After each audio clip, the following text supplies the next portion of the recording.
Les coupes Moto Légende et le circuit de Dijon-Prenois deviennent de plus en plus inséparables.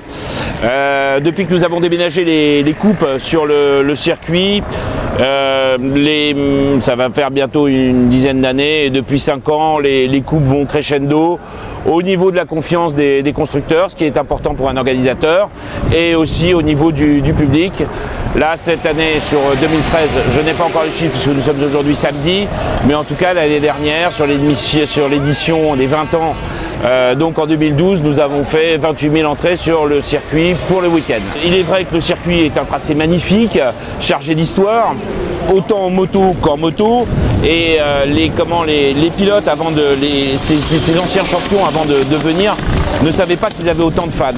Et puis petit à petit, ils demandent de plus en plus à venir. Donc aujourd'hui, on a 15 champions du monde. L'année dernière, c'était pareil, des grandes têtes d'affiche, et ils s'aperçoivent qu'ils ont un fan club très très important en France, mais aussi aux 4 coins de l'Europe, puisque aujourd'hui, les visiteurs viennent du 4 coins de l'Europe.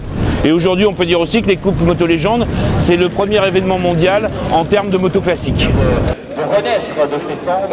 Nous sommes ici pour faire une démonstration. Malgré tout, la nature reprend le dessus, c'est-à-dire que Freddy, Wen et moi, on veut s'amuser un peu, mais on a des machines d'abord très puissantes et on sort assez vite en bas.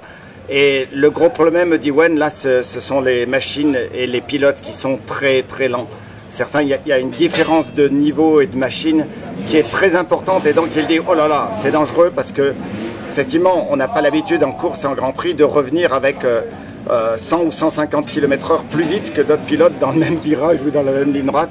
Et là, c'est le cas. Bon, c'est bien normal, c'est la place pour des motos anciennes, des pilotes anciens, mais on va dire que la difficulté dans ce qu'on faisait là, c'était vraiment d'être vigilant. Wen n'est pas habitué aussi, il faut dire.